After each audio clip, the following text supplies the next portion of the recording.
Kakain yan sila. Yan po ay isa sa mga desisyon na ginawa ko ngayon para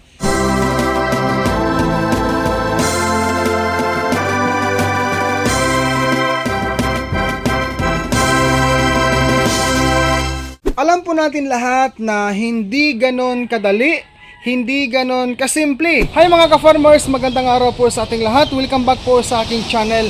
For today's topic guys, sa araw na ito, ako po ay magbibigay po ng update sa inyo po, no, regarding po sa pinapakain ko sa aking mga biik ngayon na 10 piraso na ang 10 batch fatteners ko ngayon guys, no. So about sa feeds guys, ako po ay hindi na pala nagpakain sa kanila ng pre-starter feeds dahil nga po sa rason na doon pa lang sa akin pong binilhan na baboyan guys ay kumain na sila ng pre-starter feeds sa loob po ng 15 days. Nabili ko kasi sila guys sa loob ng or sa edad na 45 days old since birth. Out of that 45 days, 30 days po silang nawalay sa inahin. Then 15 days po additional days para sa pre-starter doon sa baboyan pa lang. Mga ka-farmers, tayo po ay magpapatuloy tayo guys sa atin pong ibabahagi sa inyo ngayon na video, no? Bago po tayo magpakain sa baboy, ako po ay mag-ayos muna ng baras guys kasi nagkaroon ng problema yung aking yung daanan dito guys, oh. Yan. Okay. Yan guys, oh. Baras guys na mula sa to para mag-plain lang. Yan.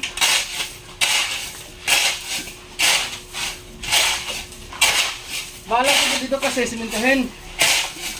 Yan, pero inuna ko muna baras, tambak. Yung buhangin ba? Buhangin. Yan. Dito sa aking babuyan guys, pabinobril talaga ito. Pero ganun pa man, mga ka-farmers.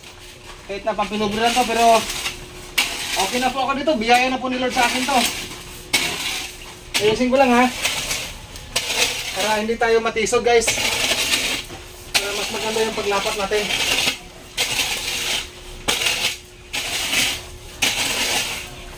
Yan, dito rin. Amin to hinakot guys 2 days ago. Hinakot namin sa sapa galing.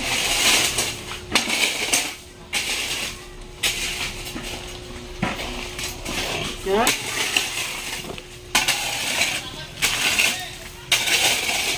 Yan. Yan, maganda na guys ha. Backyard figurine ni Dodong Villaran. Samantala yung mga BA ko guys, madudungis po sila ngayon ha. Ayan. Okay. Hindi bali guys, hindi naman kailangan na laging basahin ang babuyan. Kasi minsan yung kanilang dumi, dumi ay nauupuan nila. Kaya normal lang sa baboy natin na ganyan ang itsura. Ito po. Sayang. Ayan. Dito guys, pagbaha, sasapa sa amin, pagbaha, diba, tapos after ng malaking baha, maraming buhangin sa amin. Kaya, libre pong buhangin sa amin dito. Yan. Okay. Isang tabi ko lang pala. Then, bago tayo pagkain sa baboy, meron akong hinanta dito na tubig. Ito po ay akin pong nilalagyan guys ng konting Major D, no? Konting Major D. Yan, ganyan lang. Kasi nga po, hanggang ngayon po, hindi pa rin po ako bumili talaga ng water sprayer. Kaya mano-mano si Dodong. Okay lang naman guys, kasi sa buhay ngayon kailangan sipag at tiyaga Hinaharangan ko lang si Mrs. na guys, bumili siya ng sprayer. Okay? Sana yung ating panghalukay. Atin mo nang i-mix itong tubig guys na nalagyan natin ng Major D. Okay, sinasadya ko po ito guys kasi nga po ginagamit ko to every now and then or every time na naglilinis po ako ng waste po sa aking mga baboy. Ayan. Pasintabi lang ho sa mga kumakain dyan ha.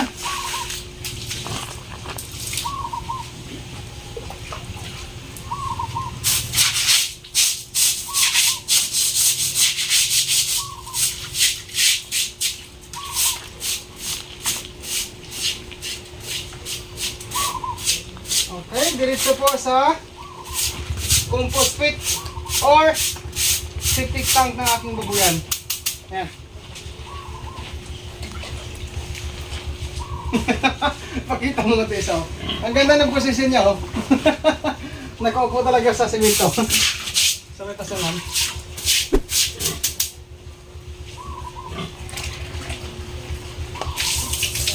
Dito lang banda guys, nagbabasa ako sa sahig. Yan, yan lang banda.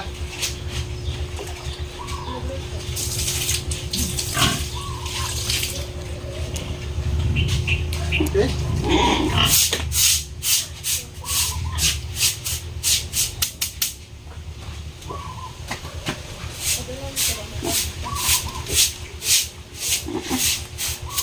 Yan. Ganun lang guys, no? Simple lang. Talagang simple lang ang buhay natin.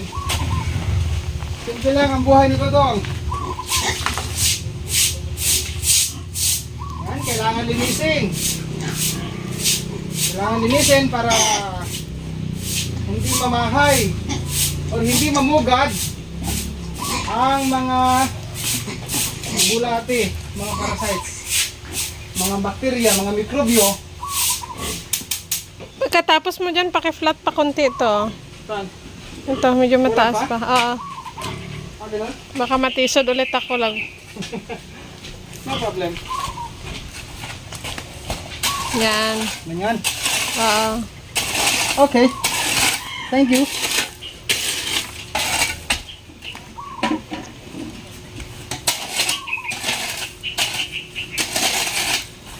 Nagbabalak pa ako guys sa simentuhin dito. Balak pa lang, no? Yan. Okay. Okay na yan. Okay, so this time, ngayong oras guys, magbibigay na tayo ng dapat ibigay sa baboy. Okay? Maghugas tayo ng kamay dahil tayo po ay humawak ng mga bagay, no? Mga bagay-bagay sa babuyan. Kasi hahawak tayo ng feeds. Yan. Alam nyo, sa totoo lang mga kababayan, pinagpasyahan ko na hindi na nag-pre-starter sa mga biig ko ngayon na tin batch. Direct to starter na po ako guys. No? Direct starter na po ako sa kanila.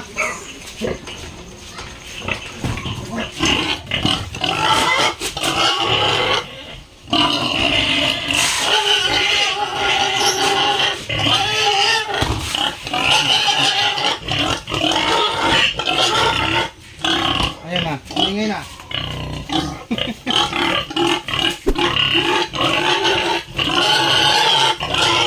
Okay, unahin natin ang mga biik guys, pagkain.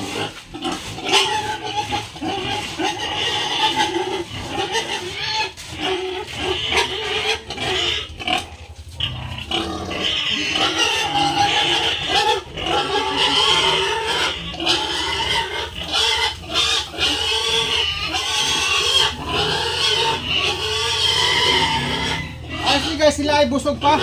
Pero sa ngalan na ako ay obligaton ngayon sa kanila, lagi ko pong may food sa kanilang kainan. Ayan. Pagkatapos na po nila naubos ang feeds nila, nag-add ako ulit ng feeds para makakain sila ng agad-agad. Busog ko mga yan pero pinunduhan ko lang ng feeds eh. Para makabawi-bawi guys sa kanilang pagkain. So ngayon mga kababayan, sabi po ni Kabayang Delia Armaliti, Kuya Dodong, dati nakabili rin po akong biik, mas maliit pa dyan, no? Sabi niya mas maliit pa daw sa biik ko. Pero sa tamang pagkain, ang bilis lumaki. Nakakatawa pa nga po. Kasi lahat ng kasama niya, mga tulog, isa gising pa at kumain 11 PM. Kain pa rin ng kain siya. Matakaw po lalo pag tinatawag kong liit. Nagagalit. Ilang linggo lang po, pantay na silang lahat sa laki. Salamat kuya, nakakatuwa sila. Ayan, salamat po Kabayang Delia Armaliti. No? Totoo yan eh. Mga beginners dyan, totoo yung sinabi ni ate or Madam Delia Armaliti. Kahit na tayo ay nakabili po ng biik, Halimbawa na lang sa akin guys, ako mismo si Dudong Villaran. Maliliit yung ibang nabili ko. Ang iba naman, okay kasi 11, 12, 13 o 14 kilos. So ang iba ay 8 kilos something lang, then 9 kilos. Sa ganyang klaseng statement ni Kabayang Delia Armalete na sinabi niya na kahit maliit, sa tamang pagkain, wastong pagkain, lalaki po talaga ang baboy. Hindi po malayong mangyari na pag sakto ang pagkain sa baboy, matagal siyang lumaki. Regular na purga, vitamins, no? In short, yung saktong pag-alaga sa baboy. Ayan. So, ang sumunod po si Kabayang Inabachikan Iroho. Sabi niya, anong pinapakain mo yan, Sir Dodong? Paganyan bagong kuha. Then sabi naman ni Mira Anggit, no? Unsay pakaon nimo ana boss bagong lutas mana. Tapos gikan lutas pila ka adlaw bago purgahon. So ito sa aking nasabi kanina sa entrance pa lang sa video natin ngayon, ang mga biik na to ay hindi po siya bagong lutas, I mean 30 days po siyang winalay sa inahin. Yun yung lutas na sinasabi. And then 15 days nagpakain na yung may-ari sa mga biik na ito ng pre-starter feeds. Ibig sabihin kasi 45 days old since birth nga po ang edad nila sa araw na sila po ay binili ko. Ganon din po si Kabayang Apollo Rivera. Congrats sir. Ano pakain mo dyan? Pre-starter o starter? Nag-direct na po ako ngayon sa starter feeds. Hindi na po ako nagpakain ng pre-starter. Para guys, list po ang gastos. In short, i-direct ko na lang para hindi masyadong lumaki ang gastos. Kasi nga po sa akin pong experience last batch po, okay naman yung nagpakain ako ng pre-starter. Umabot siguro yung guys ng 24 days no sa pre-starter. From the piggery sa farm and then sa akin, kung tututalin natin, ang mga araw sa pagkain nila ng pre-starter feed sa 9 batch fatteners ko noon, umabot ho ng 24 days kung hindi ako magkakamali. Ayan, pero ngayon po, 15 days lang sila sa pre-starter doon sa baboyan na aking pong binilhan itong mga biik na to. Disclaimer lang po, ang ginagawa ko ngayon na direct to starter na simula pagbili ko, no? Starter na ang pinapakain ko sa kanila. Desisyon ko po yan mga ka-farmers. Sumunod pong nagtanong si Kabayang Michelle Watin Balagtas, Kuya Dudong, ilang beses po ninyo pinapakain pag pre-starter, starter, grower to finisher? Regardless sa dami o sukat ng feeds. Thank you po. Sana mabigyan nyo po or mabigyan nyo time ang katanungan ko. God bless us po mga ka-farmers. Ang tinutukoy dito sa tanong na to ay ang akin pong 9 batch fatteners na yon. Kung hindi ako magkakamali, ang aking naalala, pinakain ko sila sa or ng pre-starter feed sa dami ng 1/2 kilo hanggang 700 grams po per head per day. 3 times a day feeding. Sa starter, 3 times a day feeding din po sa dami ng 1 kilo hanggang 1.2 kilo per pig per day. Ayan. Sa grower stage naman, bigla akong nagbago ng desisyon. Na ginawang 4 times a day feeding sa grower stage, 1.7 kilos hanggang 2 kilos per head. Sa finisher stage naman nila noon, 4 times a day feeding pa rin, with feeding sa dami na 2 kilos hanggang 2.2 kilos per head per day. Sa mga kababayan ko na baguhan pa lang po sa pag-alaga ng baboy fatteners, paalala ko lang po, yung pong link ng feeding guide nandyan po sa description. Feeding guide po para sa fatteners. Ganon din po sa dumalagang baboy or sa baboy inahin. Sumunod po si Kabayang Itzlin. Sabi niya, Kuya Dudong, ilang buwan nyo po yan inalagaan? Pasagot sa next vlog nyo. Salamat po. So, ang unang 4 na fatteners ko po, nabinta ko sa edad na 3 months and a half, yung pong unang 4 na fatteners. Ang sumunod po na 4 na fatteners, nabinta ko po sa edad na 3 months and 20 days. Yung mga nasabi kong edad nila po ay edad simula po sa pagbili ko sa kanila. Yan po ang sagot. Okay, shoutout muna tayo po sa ating mga kababayan na sina Elizabeth Soria, watching from Karanglan, Nueva Ecija, kay Mami Jean, Mark Denzel Lopez, watching from Malabon City, kay Rose Ann Tumambing Batiaw or Batyaw, kay Boss Jiham TV, Lilibeth Makasait, Bin Virano Arsenio, Doy Padua, Kasi TV at kaninyong tanan viewers, shout out po sa inyo. Ayan mga ka-farmers, meron po tayong binili na 6 sacks na starter. Samantala ang 2 sako naman ay nailagay ko na doon sa sa lagayan nila. Ang purga guys sa kanila sa mga biik na ito ay to be follow na lang po after a week po since pagbili ko sa kanila. Alam po natin lahat na hindi ganon kadali, hindi ganon kasimple. Hindi biro ang mag-alaga ng baboy, magpalaki ng baboy, kaya sa bawat mga trials po na ating natatanggap sa ating pag-alaga ng baboy ay meron pong mga solusyon dyan. Okay, so itong mga baboy ko guys ay Kahit sila ay ganyan, no? Nakahiga, busog sila eh. So meron pa ring feeds na natitira sa kanilang kainan. So bawat gising nila niyan ay kakain yan sila. Yan po ay isa sa mga desisyon na ginawa ko ngayon para makabawi or mabilis silang lumaki, tumaba man, no? Kasi alam na natin, maliliit ang iba. Pagsisipag ay ituloy lang.